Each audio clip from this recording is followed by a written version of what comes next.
Muy buenas tardes, damas y caballeros, amigas y amigos, amantes del buen cine y de la literatura. Les saluda Mario Giacomelli. Para mí es un placer participar de esta actividad y de impartir esta charla dedicada a los 20 años de Harry Potter en el cine. Mi gran agradecimiento a la Librería Internacional por promover este tipo de actividades que impulsan el amor al arte y por hacerme participar de ellas. Voy a empezar primero tomando mi varita mágica, muy importante, en este caso que hablamos de magia y del mágico mundo de Harry Potter, así que vamos a empezar con un pequeño hechizo, Semper Cinéfilus. Ahora sí, vamos a empezar con un tema que me parece realmente apasionante. Recuerdo como si fuera ayer el día en que vi por primera vez Harry Potter y la Piedra Filosofal en el cine y fue toda una experiencia, una película que venía con mucha expectativa. Fue el comienzo de una de las sagas cinematográficas más populares de todos los tiempos, que se acompaña de una gran saga literaria. Entonces, hoy vamos a hablar de ambas cosas, considerando de que este es un caso realmente ejemplar de lo que se llama la relación simbiótica entre cine y literatura. Relación simbiótica, o sea, una relación de las que hay entre especies animales, por ejemplo, de colaboración y ayuda recíproca, donde en este caso tenemos primero los libros creados por esta talentosísima escritora inglesa llamada J.K. Rowling, que en sí crearon un fenómeno de popularidad, y después vinieron las películas que también tuvieron mucho éxito y que sobre todo, eso es muy importante, que fueron realizadas con todos los criterios y con todos los mejores recursos que ofrece la industria de cine de Hollywood.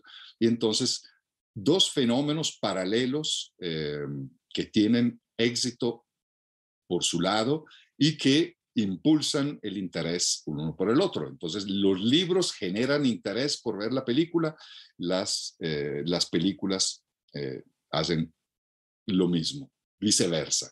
En mi caso personal, yo empecé viendo la película, la primera película de La Piedra Filosofal. Quedé muy satisfecho ante la propuesta cinematográfica en sí, y sentí como el deseo, que no era una necesidad profesional ni mucho menos.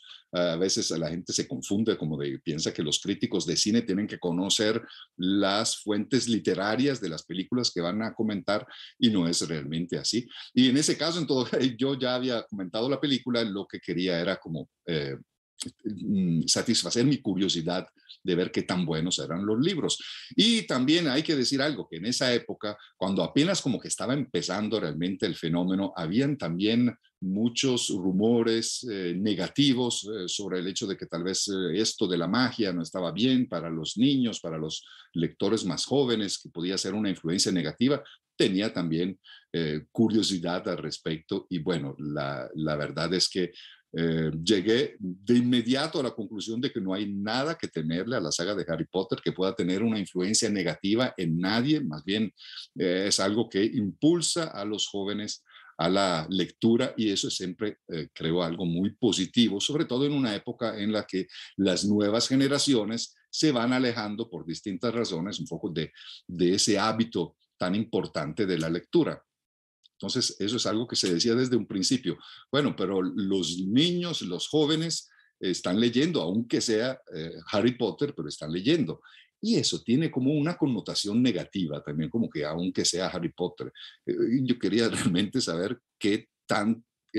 cuál era la calidad literaria de estos libros, y la verdad es que tienen su dignidad literaria. No vamos a decir que son obras maestras, ni los vamos a comparar con Tolstoy y Dostoyevsky. Es otra cosa, ¿verdad? Son libros concebidos como entretenimiento popular, dirigido a un público principalmente juvenil, pero también elaborados, también eh, concebidos y ejecutados, que en realidad son muy atractivos para cualquier tipo de lectores, de cualquier edad. Creo que eso es algo que también hay que reconocerle a J.K. Rowling, esa capacidad de digamos, no es una literatura infantil, es una literatura de alcance universal, de alguna manera, y que dentro de un concepto eh, comercial, si queremos, o no sé, popular, de estar hablando de fantasía y de magia y de elementos propios del género, no necesariamente de ciencia ficción, sino que del género fantástico, incorpora algunos valores importantes a los que me voy a referir ahora, y realmente más bien puede tener efectos muy positivos en los lectores más jóvenes, en los que a lo mejor tengan un libro de Harry Potter como una de sus primeras experiencias en la lectura. Bueno, aprovechando esto y antes de empezar a hablar de las películas, quiero comentar esto, que bueno, J.K. Rowling escribió el primer libro de Harry Potter en el año 1997. La novela llegó al cine 4 años después, en el año 2001. Ese es en realidad es el 20º aniversario que estamos celebrando en este momento, el hecho de que la película de La Piedra Filosofal volvió a las salas de cine con un éxito, creo que inesperado para muchos. Hay muchos lectores, hay toda una generación, un par de generaciones de lectores que han visto las películas de Harry Potter, que a lo mejor la han visto varias veces, porque es muy típico cuando a alguien le gusta una película, verla, repetirla. Y aprenderse a veces hasta los diálogos de memoria. Entonces hay como muchos espectadores jóvenes, nacidos después del año 2001, que han visto una y otra vez las películas de Harry Potter, pero que nunca las vieron en el cine. Entonces, ahí la idea de reestrenar en pantalla grande esta primera entrega de la saga, y efectivamente muchos seguidores han ido al cine para ver quizá por primera vez la película en pantalla grande. Es toda una experiencia porque la película en sí es muy atractiva, muy bien realizada, pero además, digo, el hecho de verla como debe ser en una pantalla gigante con todo el sonido estereofónico y todos los efectos en su máxima expresión, creo que nota uno la diferencia de ver una película en cine y no verla en la casa. Por más que uno tenga home theater y que tenga buena pantalla en su casita, no hay nada como ver las películas en el cine. Entonces, digamos que esta es la idea de aprovechar, de tener la oportunidad de ver La Piedra Filosofal en el cine. Pero bueno, lo que quería decir es que entonces, 4 años antes de la llegada a las pantallas mundiales de La Piedra Filosofal, la novela ya había generado una gran, realmente un fenómeno, podemos hablar de un fenómeno de popularidad que va más allá del simple éxito de ventas. Estamos hablando, bueno, de ventas millonarias, pero también de gente que se apasiona con el tema y que empieza como a pedir más y a exigir más. Entonces, el fenómeno va creciendo, se va desarrollando poco a poco. Yo aprovecho para recordar esto. Entonces, las primeras novelas de Harry Potter salieron a la venta en 1997, 98, 99, y aquí están para los que las quieran ver y disfrutar por primera vez. Si tienen alguna duda que si son buenas o malas, les voy a contar después una anécdota de lo que le dijo Guillermo del Toro a su amigo y colega Alfonso Cuarón, entre directores de cine, que fue lo que le dijo cuando Cuarón tenía dudas sobre si aceptar o no el encargo de dirigir una película de Harry Potter. Bueno, lo que quería comentarles es que entonces estas novelas se han publicado, se han vuelto a publicar, se han reeditado, se agotaban, se volvían a imprimir. Hay diferentes versiones y ahora hay unas que son realmente algo muy especial, y esto se lo quiero mencionar antes de que se me olvide. Después empiezo a hablar de las películas, es capaz que dejo esto de un lado. Pero La Piedra Filosofal está disponible en la Librería Internacional en esta edición de lujo, no solamente de portada dura, de un papel muy especial, sino que viene con unas ilustraciones impresionantes. Lo que se llama en inglés algunas ilustraciones que son como pop-up, que salen como en relieve, que uno puede sacar como la página. Y hay de diferentes, hay desde las, los ambientes en los que se ubica la saga, hasta objetos y cartas. Bueno, y creo que cada página de este libro es como una sorpresa, es como una cajita de sorpresa. Entonces, para los que incluso ya tienen el libro, pero quieren tener una versión esta ricamente ilustrada. Aquí está, vean, por ejemplo, el famoso partido de ajedrez, cómo salen con las figuras como en relieve.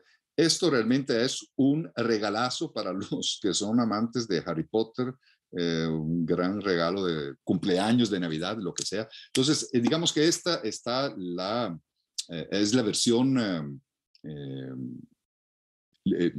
de lujo, digamos, de la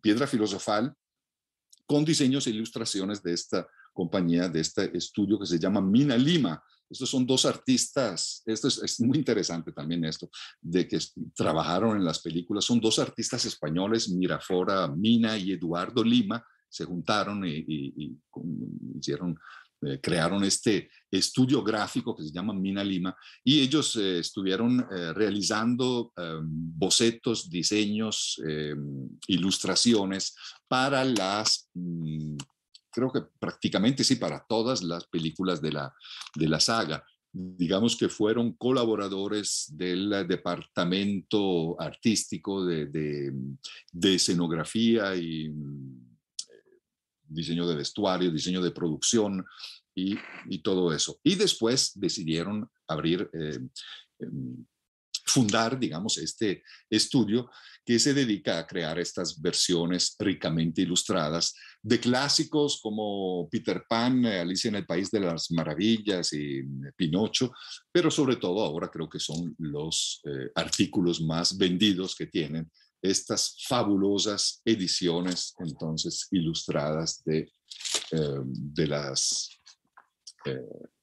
novelas de Harry Potter. Los que les comento es que está la edición de la Piedra Filosofal, y acaba de llegar, esto es así como una primicia, algo que está apenas llegando a las librerías, es el segundo tomo, o sea, la Cámara de los Secretos. Esta viene solamente en inglés por el momento, acaba de llegar y me imagino que después saldrá a la venta también en español, pero por el momento está solo en inglés. Yo sé que también que a muchos les gusta leer en inglés. Los que pueden leer en inglés y que lo disfrutan, también es una buena opción. Entonces, digamos que esto es como lo último que ha llegado dentro de una gran oferta que existe en las librerías y que no se limita a los libros de la saga de Harry Potter en sí, que son 7 volúmenes, 7 tomos, sino que también hay otros libros adicionales, digamos, que escribió J.K. Rowling como por aparte, proyectos paralelos. El más importante creo que es Animales Fantásticos y dónde encontrarlos, y esto hasta, por supuesto, bueno, tengo que hacer también la mención porque este es tal vez mi libro favorito de los, fuera de la saga de Harry Potter, es la edición ilustrada también de los Animales Fantásticos. Es bellísimo porque de cada descripción de estas criaturas de fantasía, que algunas son criaturas mitológicas y otras son creadas por la misma J.K. Rowling, viene entonces con estas grandes muy hermosas pinturas e ilustraciones. Y se habla de los grifos, de los, bueno, hay algunas criaturas mitológicas, los grifos, Esfinge, el Yeti, el hombre lobo y mi favorito que es el hipogrifo. Y también hay otras criaturas que se inventó la misma J.K. Rowling. Entonces, digamos que esta es una de las opciones. También están que me encantan también, los rompecabezas en 3D. Entonces son rompecabezas donde uno va creando prácticamente la maqueta de Hogwarts, de Diagon Alley, de varios lugares donde se desarrolla la saga de Harry Potter. Muy ricas y atractivas las opciones que existen a propósito de este mundo de Harry Potter para los que ya están como metidos en ellos. Yo ahora quiero referirme también a los que tal vez estén escuchando esta charla, no sé si habrá alguno, que nunca ha leído un libro de Harry Potter o, bueno, que nunca haya visto una película. Debe ser alguien como que ha pasado los últimos 20 años como escondido debajo de una roca o algo así, pero puede haber algunos. Entonces, para mí sería fabuloso poder dar así como la inquietud, transmitir la inquietud de acercarse a este mundo realmente fascinante, que bueno, que yo doy por sentado que todo el mundo sabe de qué se trata, pero bueno, para los que no saben, no voy a hacer una sinopsis, pero sí, un breve resumen, porque todo se basa en un gran concepto, en una idea realmente genial de J.K. Rowling, que también es una artista, ¿verdad?, muy particular. Se ha hablado mucho de ella, es toda una trayectoria que ella ha tenido de convertirse, era realmente una mujer muy pobre y muy sola, vivía en una casa rodante y vivía con un subsidio de desempleo y después convertirse en la creadora de esta saga literaria exitosísima, también pasó al lado opuesto y ahora es una multimillonaria, considerada como una de las personas más ricas del Reino Unido y seguramente creo que la letrada, la escritora más adinerada, digamos, para los que quieran saber de eso. Es una anécdota nada más, pero digamos que todo este cambio que se dio en la vida de la escritora, que pasó de la máxima pobreza a la máxima riqueza, se dio a una gran idea. Y esto es algo que después se ha reflejado en la literatura y en el cine de una manera impresionante, porque hay creo que cientos de artistas o de aspirantes a escritores y cineastas que sueñan con hacer como con pegar la lotería, como dicen, con crear un nuevo fenómeno parecido a los de Harry Potter. Y en los últimos 20 años, de hecho, han surgido cualquier cantidad de ciclos literarios y de sagas cinematográficas que tratan, hasta ahora creo que en vano, de repetir, no digo de imitar el concepto de Harry Potter, sino de repetir por lo menos su éxito. Entonces, el concepto famoso, exitoso, es de contar la historia de un grupo de niños, sobre todo uno, el protagonista, que lo vemos desde la primera página del libro y lo acompañamos durante los 7 libros que integran la saga. Creo que hay una identificación bastante directa entre el lector y personaje de Harry Potter. Seguimos sus experiencias mientras descubre, en primer lugar, a los 11 años de que es un mago. Él es un huérfano, un niño adoptivo de una familia de muggles. Los muggles son los humanos. Estamos hablando de un universo, de un imaginario, donde existe prácticamente un mundo paralelo. Está la realidad que todos conocemos y está un mundo paralelo donde viven los magos y hechiceros. Y esa es la diferencia. O uno es mago o es un mago. Todos nosotros somos magos, con algunas excepciones. Y bueno, la idea es entonces de que el niño a los 11 años descubre que él también es un mago, que tiene en sí poderes mágicos. Esto es algo que yo creo que funciona así como que se nace con poderes mágicos y no es algo que se aprenda sobre la marcha. Uno nace o mago o no, pero es necesario desarrollar la capacidad de utilizar esos poderes, aprender los hechizos y convertirse, digamos que en magos de verdad, desarrollar facultades. Entonces, todo esto pasa en una academia de artes mágicos, que es la famosa Academia de Hogwarts. Aquí se desarrolla la gran parte de la narración de todos estos capítulos y de todas estas novelas que integran la saga. En Hogwarts es donde Harry Potter va creciendo, se va relacionando con los demás, y yo creo que este es uno de los aspectos más atractivos y más valiosos que tiene la saga de Harry Potter, y es que le hace enamorar al lector del mundo, de la escuela, del conocimiento, y es algo que es tan importante para pienso sobre todo en los niños, los que están en una edad como de escuela y colegio, y que pueden llegar a un momento en que se sienten frustrados o no se sienten a gusto y empiezan a vivir el proceso escolar de aprendizaje como un sufrimiento y como un sacrificio. Entonces, me parece que es brillante y es muy valioso realmente el hecho de imaginar este mundo, esta academia, este colegio, que es obviamente algo muy particular, porque ahí hay clases de artes místicas y para aprender a hacer hechizos. Son clases muy, muy distintas tal vez a los que se imparten en las escuelas comunes y corrientes, pero la idea en todo caso es esa, de transmitir la pasión por participar en un proceso educativo, por ir todos los días a aprender algo nuevo, a crecer, a adquirir como facultades que le permiten a uno después enfrentar la vida con serenidad y con seguridad. Entonces, en medio de todos los peligros y las criaturas extrañas y las amenazas que también enfrentan los protagonistas de la saga de Harry Potter, encontramos algunos valores positivos que son importantes, que no son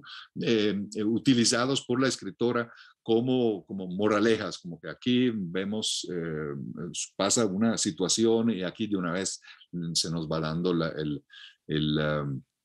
enseñanza, ¿verdad? La moraleja.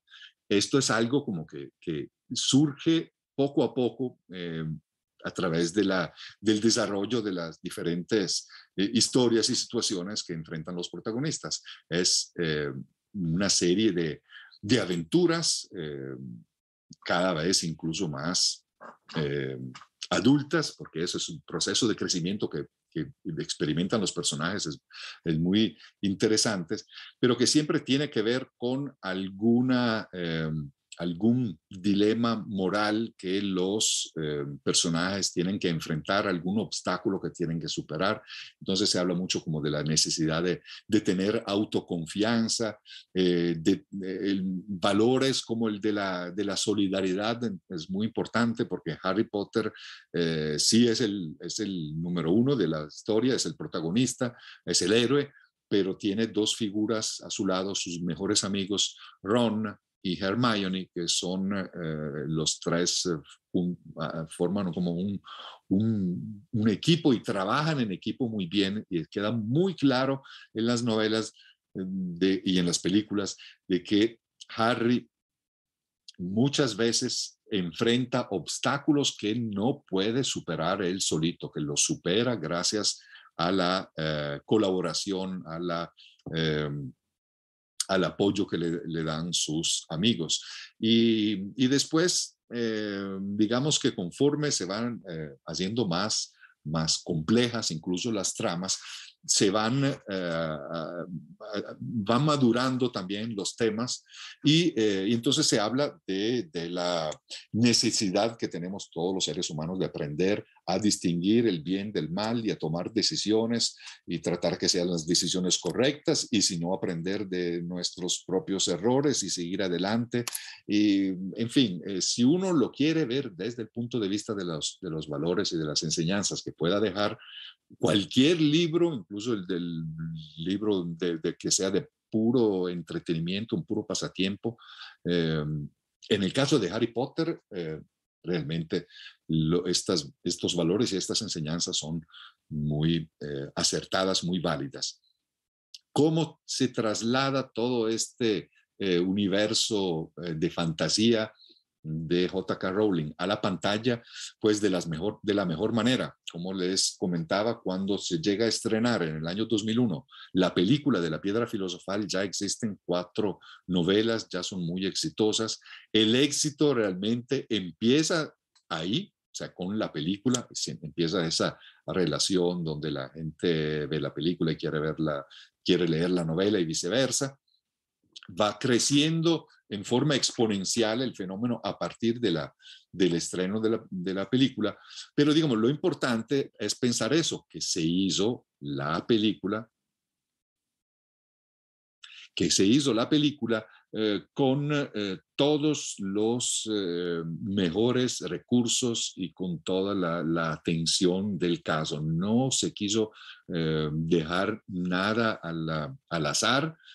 Se invirtieron sumas multimillonarias para crear cada una de estas películas, pero digamos que es muy importante pensar en la primera, la que volvió a las salas de cine, que vale la pena realmente disfrutar en pantalla grande, porque ahí se sentaron las bases de todas las películas siguientes.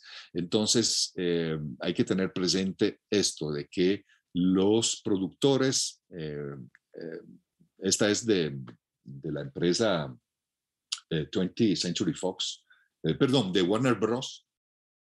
Warner Bros. Es el estudio de producción que se encargó de las versiones cinematográficas de Harry Potter. Entonces contrataron a lo mejor del mercado, los artistas más destacados, más premiados y los que también podían tener alguna afinidad con el material. Entonces, muy importante hablar del director Chris Columbus, que es el director de las primeras 2 películas, La Piedra Filosofal y La Cámara de los Secretos. Chris Columbus era un director que en principios de los años 90 se había convertido en una especie de rey Midas de Hollywood, una especie como de Steven Spielberg, o aspirante a Steven Spielberg, de esos que todo lo que tocan lo transforma en oro, y es el autor de Mi Pobre Angelito, que es una de las comedias más taquilleras de los años 90, y su secuela,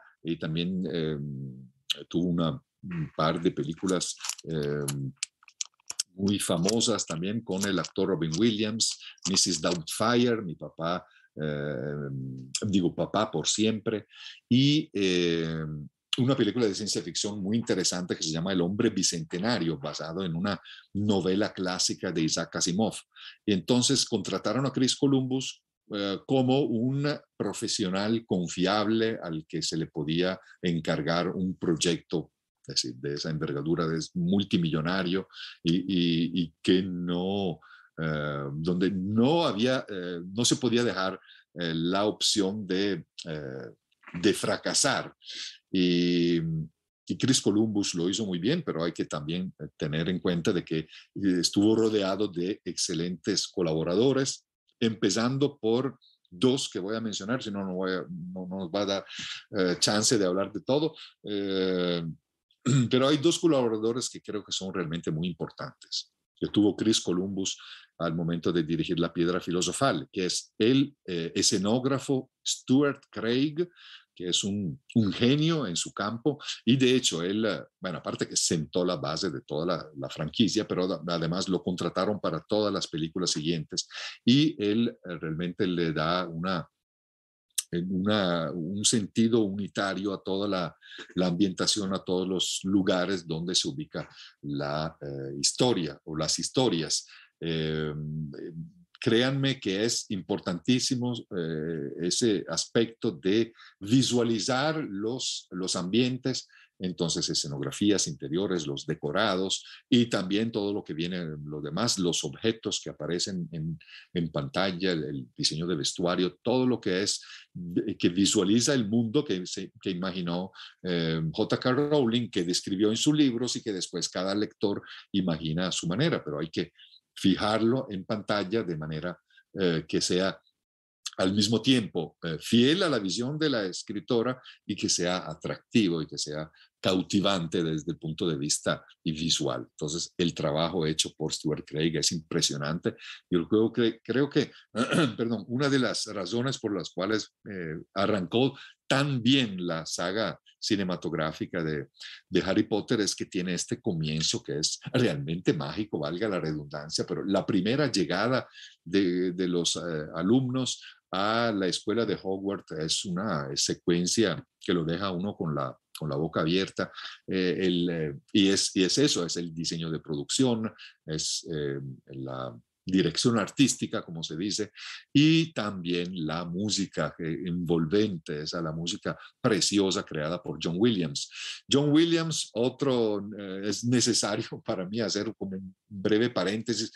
John Williams es uno de los grandes compositores de música de películas de todos los tiempos. Es colaborador habitual del director Steven Spielberg, musicalizó casi todas sus películas, Tiburón, E.T., el extraterrestre, el Parque Jurásico, bueno, casi todas realmente las películas de Spielberg, además de la saga de Star Wars, y es uno de los músicos más influyentes del cine moderno, y es curioso cómo él, a pesar de ser un autor incluso muy prolífico, pero logra darle ciertas características específicas a ciertas películas, a tal punto de que después no podemos imaginar, no sé, un Parque Jurásico sin aquellas notas que la acompañan. Star Wars es el ejemplo más evidente, yo creo, y la misma saga de Harry Potter. Esas par de melodías básicas de temas recurrentes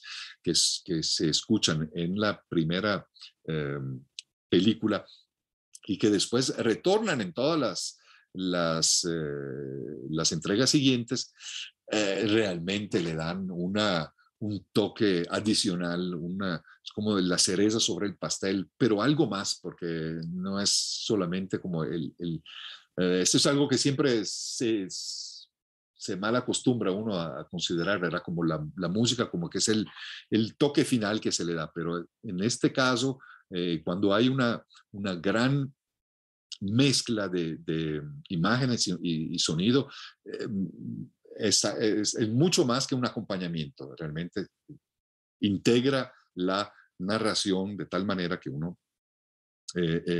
sin darse cuenta, disfruta y aprecia una película también por esa forma en que se combinan las notas con las imágenes. Entonces yo creo que realmente es un trabajo espectacular lo que hizo John Williams en las primeras 3 películas de Harry Potter. Después vinieron otros músicos, incluso en las últimas, este gran músico francés que se llama Alexandre Desplat hizo un excelente trabajo, pero hay que tomar en cuenta eso, de que estaba trabajando como sobre un camino que ya estaba hecho,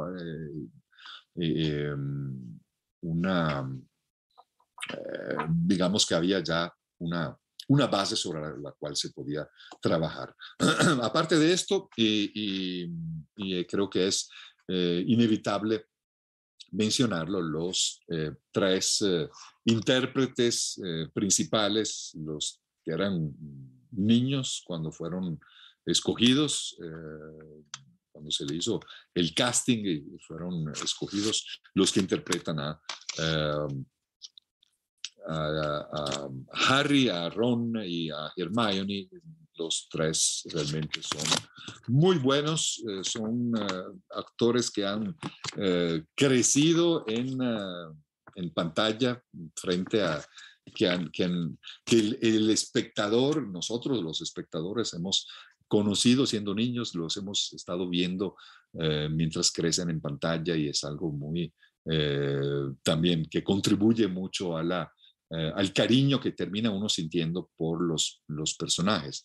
Daniel Radcliffe en particular creo que demostró también después, hay una película que se llama Fuga de Pretoria, que se vio hace poco, donde demuestra tener realmente una fuerza dramática indiscutible, y ha tenido también otras participaciones importantes en otras películas, pero digamos que el, el desempeño de Daniel Radcliffe obviamente es fundamental. Si hubiera sido un mal actor o si no hubiera sido resultado creíble en el personaje, no digo que si hubiera venido todo al suelo, pero la saga habría tenido mucha mayor dificultad en conquistar al público masivo. El hecho de que Daniel Radcliffe lo haga tan bien y se parezca tanto a las descripciones que hace el J.K. Rowling en su novela, hace que el truco realmente funcione. Y creo que para los otros también, Emma Watson, y creo que ha tenido una carrera también notable, no tanto Rupert Grint, el que hace el papel de Ron, pero sí, y en todo caso, digamos que podemos olvidar las carreras que han tenido los tres actores por aparte y concentrándonos solamente en cómo retratan a los personajes de Harry, Ron y Hermione. Creo que salen todos con notas altas, porque realmente se siente como una afinidad y una compenetración con los personajes que enriquece sin duda toda la experiencia. Entonces, bueno, tenemos a esta gran película que comienza la saga de Harry Potter, La Piedra Filosofal. Ahora a mí me encantaría poder hablar un poquito de cada una de las 7 películas, pero no los quiero cansar con el cuento. Además, esta debería ser una charla que no supera los 45 minutos de duración, y lo que quería concentrarme era sobre todo en esto, en la primera película de la saga, la que volvió a las salas de cine, y la relación entre libros y películas, que es una relación que se ha mantenido siempre a un gran nivel. El estándar, digamos, se ha mantenido en todas las 8 películas. Eso es algo que no mencioné, pero me imagino que todos están enterados de ello, y es que la octava película de las sagas, perdón, la octava novela de la serie o del ciclo, Las Reliquias de la Muerte, se dividió en 2 películas. Eso es algo que es comprensible, además de que, bueno, la posibilidad, la idea de vender el doble de boletos. La idea era de tratar de ser siempre lo más fiel posible a la fuente literaria original. Entonces, como les he comentado en otras oportunidades, hablando de la relación entre cine y literatura, cuando se da una adaptación cinematográfica, el reto principal que tienen los guionistas es el de tener que reducir casi siempre, a veces ampliar, pero casi siempre es un proceso como de reducción del texto, de ir eliminando partes que son superfluas o que se pueden eliminar sin quitarle sentido a lo demás, para hacerlo como que un libro de 300, 400, 500 páginas se pueda caber en una proyección de 2 horas, 2 horas y media. Entonces, digamos que perfecto, estuvo con la primera novela de Harry Potter, la segunda, la tercera. Lo que pasa es que J.K. Rowling empezó a hacer las novelas cada vez más largas, y llegamos bueno, por ejemplo, vean, esta que es el Cáliz de Fuego. Esta es la 4ª novela, es el doble de largo de la primera, de La Piedra Filosofal. Y ahí, digamos, hay una gran diferencia. Los que son seguidores y conocedores y que conocen tanto las novelas como las películas y que aman hacer eso, de hacer comparación, ya empiezan a notar muchas diferencias en el Cáliz de Fuego, donde existe la necesidad realmente de recortar la narración para alcanzar una duración cinematográfica aceptable. Entonces, digamos que ya la última novela de la saga, Las Reliquias de la Muerte, era demasiado larga como para reducirla a una sola película y que se perdiera sin perder detalles importantes. Entonces se hicieron dos películas y debo decir que en lo personal yo siento como que la saga cinematográfica tiene un punto como de inflexión donde las películas no es que pierden calidad, sino que yo siento que se estira un poco la narración a la espera de una amenaza, o digamos, o preanunciando algo espectacular, memorable, que es el enfrentamiento de Harry Potter y su archienemigo Voldemort,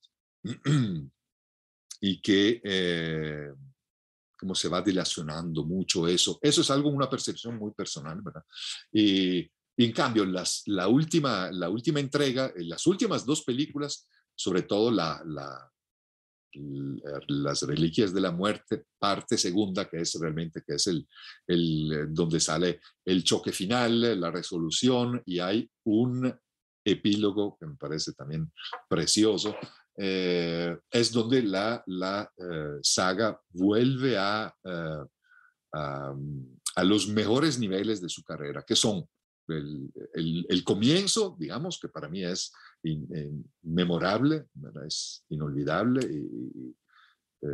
Eso, el hecho de ir conociendo ese Hogwarts y los personajes que lo habitan y ver cómo los artistas y técnicos de la película se han lucido para representar eso en pantalla de la manera más fidedigna posible. Eso me parece que es una belleza. Entonces, digamos que hay la primera es excelente. La segunda también, La Cámara de los Secretos, donde es el mismo director, los personajes tienen más o menos la misma edad, son muy parecidas. Es como la primera secuela va de la mano con la número 1 y la número 2, no, perdón, van de la mano en todo sentido.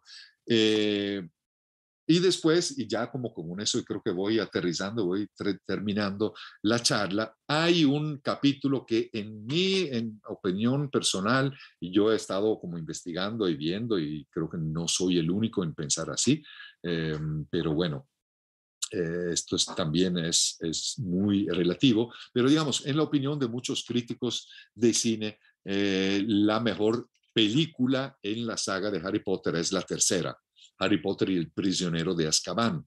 ¿Por qué? Simplemente por el genio que está detrás de las cámaras, que es uno de los grandes directores del momento, el mexicano Alfonso Cuarón. Después de que se decidió cambiar el director y se buscó un sustituto para Chris Columbus, le hicieron la propuesta a Alfonso Cuarón, que estaba en esa época estaba en ascenso, había tenido éxitos en su país de origen, en México, y después había trabajado en Hollywood, haciendo un par de películas muy interesantes. Además, dos adaptaciones literarias, vaya que raro, que son Grandes Esperanzas, la adaptación de Dickens y La Princesita, que es una película preciosa, es como un cuento de hadas, pero contado con un realismo, digamos, con un estilo realista, pero al borde del realismo mágico. Es precioso. Y yo estoy casi seguro de que que los productores de Harry Potter escogieron a Cuarón después de ver La Princesita, porque tiene cualidades como que preanuncian el trabajo realmente que haría en en El prisionero de Azkaban. Dicho sea de paso, después de trabajar en Prisionero de Azkaban, Cuarón se superó a sí mismo y hizo películas que realmente dejaron huella en el acontecer cinematográfico contemporáneo, como Niños del Hombre, Gravedad y mi favorita, que es Roma. Pero digamos que él aporta una visión personal, un gran talento, una mirada privilegiada para lo que son las diferentes escenas y cómo manejar la cámara en relación con lo que se está contando. Son cualidades, creo que innatas de los grandes directores que tienen esa capacidad de visualizar en su mente cómo dirigir una escena antes incluso de estar ahí en el set y organizando, ¿verdad? Es el tipo de autor, digo yo, de cineasta, que es también autor con la A mayúscula, que tiene esa capacidad de no dejar nada a la improvisación, de tener una visión muy clara de lo que quiere hacer.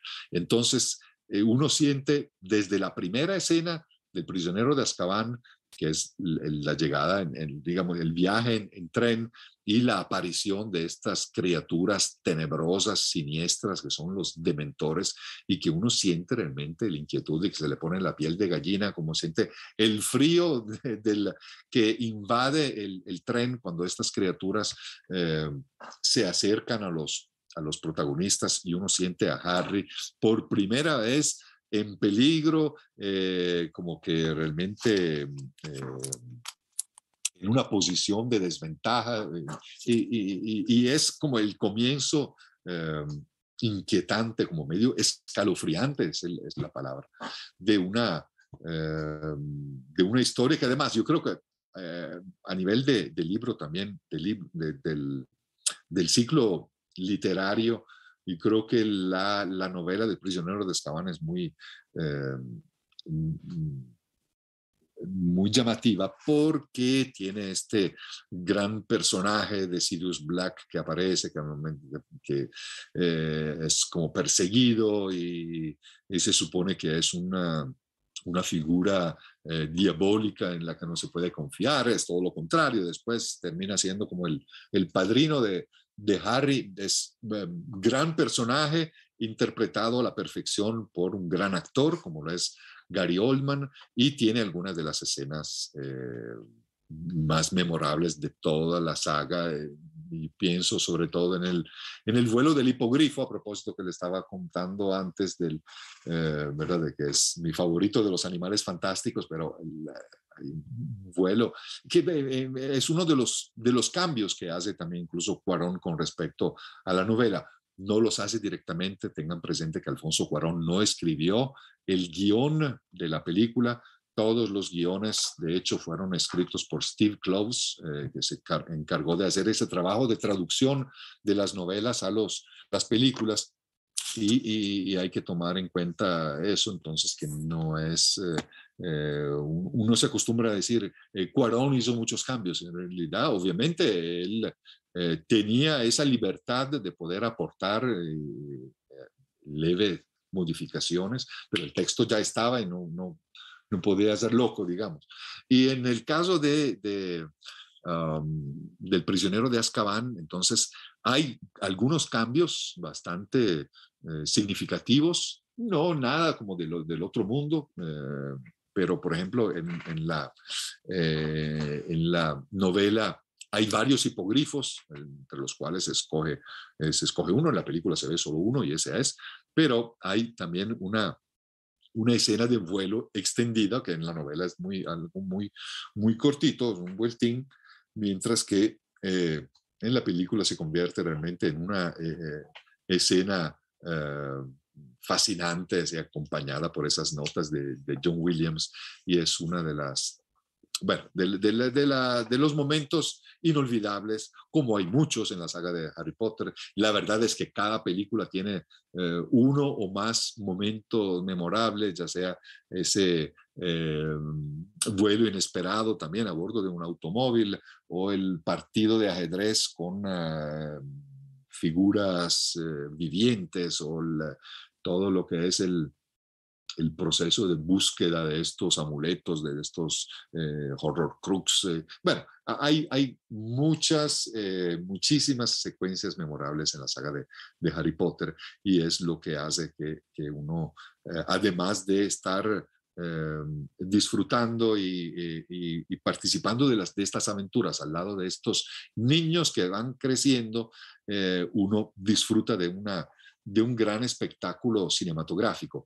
Para no extenderme mucho, lo que quiero mencionar es algo. Esto lo mencioné brevemente, el hecho de que uno se encariña tanto con la saga porque también va viendo los actores que son niños al principio, que se van convirtiendo son preadolescentes, que se hacen adolescentes y jóvenes, y van creciendo en pantalla. Eso es también un riesgo, ¿verdad?, de parte de la producción, que era inevitable, pero así es. Cada libro de J.K. Rowling corresponde a un año lectivo, y así lo hacen también las películas. Es todo un proceso, entonces, en el cual digamos que en los años que se estuvieron realizando las películas podía pasar cualquier cosa, accidentes, y efectivamente hubo también algo muy lamentable, que es que el actor Richard Harris, que interpretaba al papel de Albus Dumbledore, el director de Hogwarts, falleció después de participar en la segunda película, en la Cámara de los Secretos. Entonces, a partir, digamos que fue sustituido por otro actor, Michael Gambon, que lo hizo muy bien, pero bueno, yo en lo personal me quedo con Richard Harris porque es una figura muy querida para todos los cinéfilos por la gran trayectoria que hubo. Y en todo caso, digamos que hablando de Dumbledore, uno creo que como espectador no percibe tanto el cambio del actor, porque también, bueno, no aparece todo el tiempo y viene muy maquillado con un cierto tipo de atuendo de vestuario. Entonces, digamos que el cambio puede haber incluso pasado desapercibido para muchos. Si hubiera tenido que cambiar uno de los tres niños actores que interpretan a los personajes principales, hubiera sido realmente un problema, pero eso no se dio. Entonces tenemos esta sensación también muy grata de este acercamiento que tenemos con los personajes, donde vamos conociéndolos cada vez más a fondo, y vamos participando de sus experiencias y de su proceso de aprendizaje y de iniciación a la vida, que eso es lo que tiene también en uno de los elementos también principales de esta saga convertida en franquicia. Entonces, bueno, lo que les quería comentar, y tal vez, bueno, para no dejar por fuera algo que les había mencionado de Guillermo del Toro, voy a terminar eso con un consejo de amigo, de verdad. Si nunca han leído una novela de Harry Potter, vayan con toda confianza a la librería internacional y consigan el primero. Obviamente hay que empezar por La Piedra Filosofal, y van a darse cuenta por sí mismos de qué tanto valor puedan tener estas novelas. Yo les refiero, digamos, les comento la experiencia que tuvo Alfonso Cuarón cuando le ofrecieron la posibilidad, y no sé el sueldo que le habrán ofrecido, ¿verdad?, para trabajar en ello, de dirigir El prisionero de Azkaban. Y él empezó a dudar porque no conocía las novelas, porque no le había llamado la atención, no le interesaba, y fue su colega Guillermo del Toro, que además yo siempre pensé como que hubiera sido una elección hasta más obvia para dirigir a una película de Harry Potter. Lo que pasa es que Guillermo del Toro tal vez en esos años todavía no era tan conocido como Cuarón. Pero bueno, Guillermo del Toro le dijo: ¿cómo que no has leído las novelas de Harry Potter? No seas tonto, léale, y va a ver va a decidir por su cuenta y así fue lo que pasó. Dice Cuarón que si Guillermo me manda a la librería a comprar un libro, es por alguna razón, y quedó realmente también impactado por la calidad de la escritura, por la prosa, estas descripciones que nunca se tornan aburridas, sino que lo cautivan a uno y este desarrollo de un mundo que no deja de sorprender, que no parece como que nunca se agota, que en cada libro tenemos algo nuevo, se expande el universo, vamos conociendo detalles nuevos. En fin, es de esas eh, creaciones literarias que son muy amplias, muy complejas, pero que el espectador va conociendo poco a poco.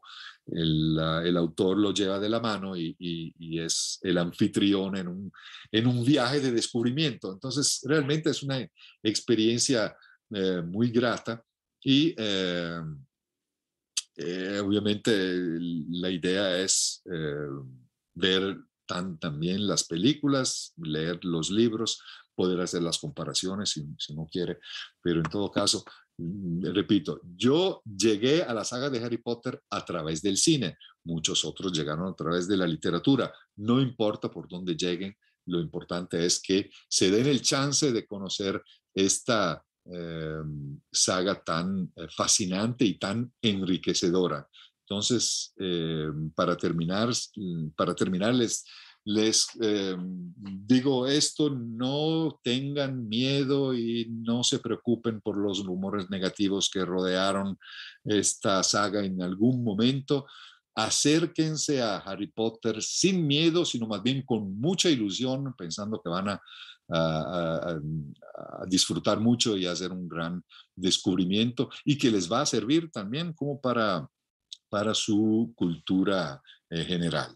Entonces, de verdad, espero que hayan disfrutado de este ratito que hemos pasado juntos, de esta charla. Me gustaría saber, antes no se lo comenté, pero por ejemplo, cuando estuve hablando del Prisionero de Azkaban, diciendo que para mí es la mejor película, me hubiera gustado también saber qué opinan ustedes, si tienen su favorita, no sé, si están de acuerdo conmigo que El Prisionero de Azkaban es la mejor película de la serie, o más bien si creen que estoy equivocado, entonces que me cuenten qué es